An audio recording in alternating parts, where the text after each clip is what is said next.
If you wanted a man so much, why don't you just go ahead and get married? Once upon a time in the ancient land of Ikarodo, there lived two sisters named Adobe and Gozi. They were unidentical twins, but their bond was unbreakable. From the moment they were born, they shared everything. They laughed and cried together. They shared their secrets and even their dreams. As they grew up, Adobe and Gozi were inseparable. They went to the farm together, did their chores together, danced under the moonlight, and told each other stories of magical creatures. Their love for one another was as deep as the rivers that flowed through their village. Every Makit, they would both go to the houses of 10 widows and help them do the chores around their house. They would clean the house, fill up their drums with water, cook for them, and even wash their clothes. But on this particular Makit day, all the maidens from the neighboring village will be visiting their village for the moonlight practice dance, and they cannot afford not to be in attendance. Gozi had told Adobe that it would be better if they did the chores individually, so that they could finish faster and attend the moonlight dance. Adobe agreed, and they went about the chores individually. Gozi went about the widows' houses and started helping out with chores one after the other. Adobe, on the other hand, remained at home to finish up features in the house. She had just realized that the drum of water was halfway filled and decided go to the river to fill it up. While Adobe was fetching water from the river, she met a young Manamet Chike. He had traveled from a distant land and was lost in the unfamiliar surroundings. Adobe, with her kind heart, offered him guidance and a place to rest. Chike was captivated by Adobe's beauty and her gentle spirit. They spent hours talking and laughing, realizing they shared a love for adventure and a desire to explore the world beyond their village. Adobe felt a connection she had never experienced before. Days turned into weeks, and Adobe and Chike's bond grew stronger, with the both of them promising to support each other in their endeavors. Adobe knew she had found the man she would marry, but her heart ached at the thought of leaving her beloved sister Gozi. With a very heavy heart, Adobe confided in Gozi about her love for Chike. Gozi, being the selfless sister she was, encouraged Adobe to follow her heart. She reminded her that their bond would always remain unbreakable, no matter the distance. The day came when Adobe was to be married, happy because her sister had found love, but sad because their days of sharing everything would soon come to an end. Nevertheless, she put on a brave face and helped Adobe prepare for her special day. Years passed and Adobe and her husband Chike lived happily together. He was a very kind man. Pieplefton say that they were lucky to have each other. Adobe was blessed with children of her own. However, fate played a trick on her, as all her children were girls, very beautiful girls. Adobe longed for her son to carry on her husband's name and protect their family legacy. Lost in thought, she sat on the bed in their room, thinking of the last time Chike's mother visited and some of the events that happened. Her mother-in-law didn't fail to talk using side languages on the need for a male child. On one occasion, she said, "You wouldn't have to wait for Chike to come back in time and break the firewood for you if there was a boy in this house. That hits me differently." My mood changed the whole day, and when Chike returned and asked severally if everything was fine, I just lied that I felt a slight headache. Desperate to fulfill her deepest desire, Adobe decided to turn to Gozi for help. She went over to her twin sister's house, which was about 3 hours' walk from her husband's house. She begged her twin to pretend to her and try getting pregnant for her husband, hoping that this would finally bring a son into their lives. "How dare you bring such requests to me?" Gozi asked her twin sister. Hurt by the audacity of her sister's request, she cut off all communication with Adobe, leaving her feeling lost and alone. But as pressure mounted from Adobe's in-laws for her husband to take a second wife, she returned to Gozi, this time with tears streaming down her face. Moved by her sister's pain, Gozi agreed to help. She immersed herself in Adobe's life, learning her husband's likes and dislikes, how she cared for her children,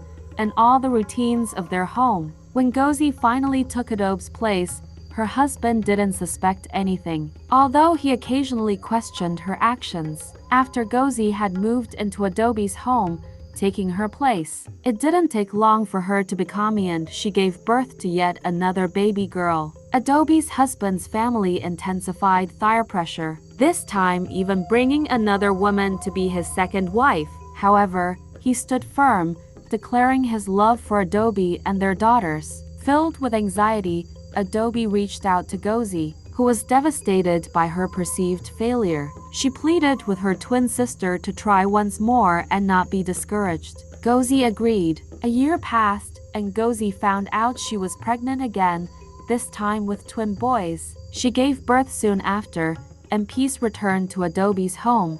Chaik's family praised Gozi, thinking she was Adobe, and apologized for causing them trouble. Adobe, overwhelmed with gratitude, thanked Gozi for her selfless sacrifice. The boys and their 6 sisters grew up together and life seemed blissful. But as time went on, Adobe knew it was time to reclaim her rightful place.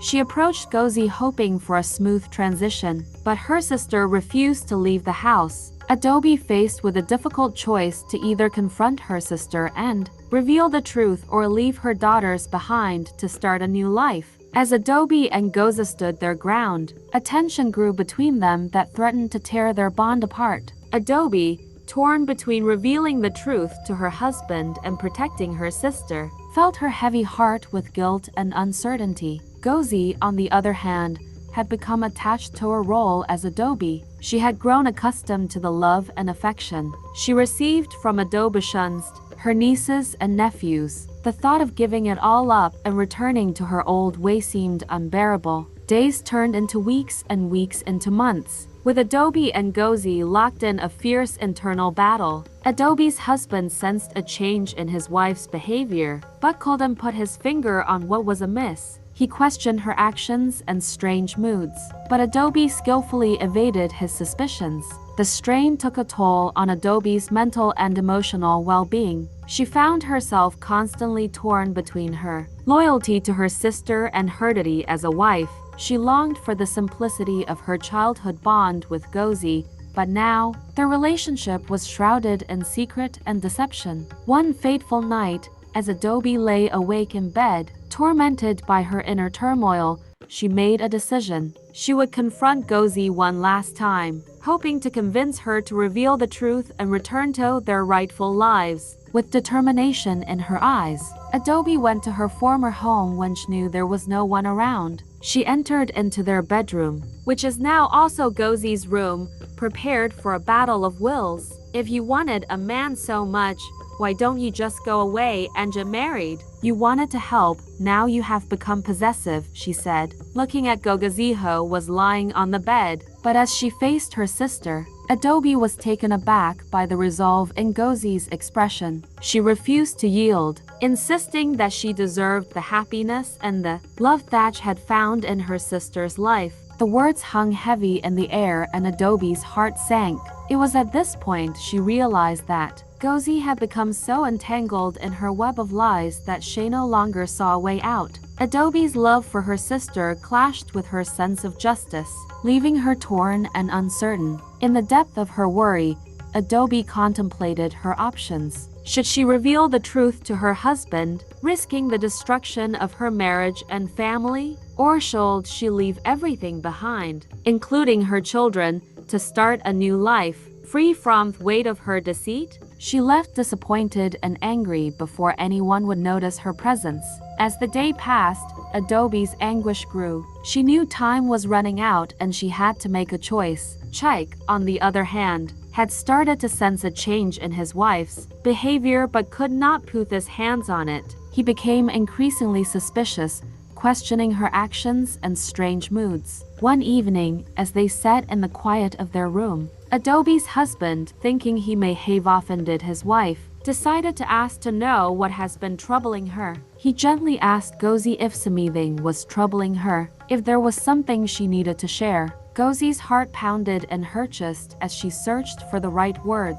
She knew that she had to make a choice, either continue the charade and swap places with her twin, Adobe, or risk forever damaging their marriage or muster the courage to confess and face the consequences. Summoning her strength, Gozi took a deep breath and began to unravel the truth. She confessed the desperate plea from Adobe, the deception they had orchestrated, and the reason behind it. Tears streamed down her face as she fell on her knees, hoping for forgiveness and understanding. Chike listened in stunned silence, his face a mix of disbelief, hurt, and anger. "What are you saying about Adobe? Who are you referring to as Adobe? Are you sure you are not sick?" he asked Gozi, hot tears streaming down Gozi's face. "Please listen to me," she said. "This is the whole truth."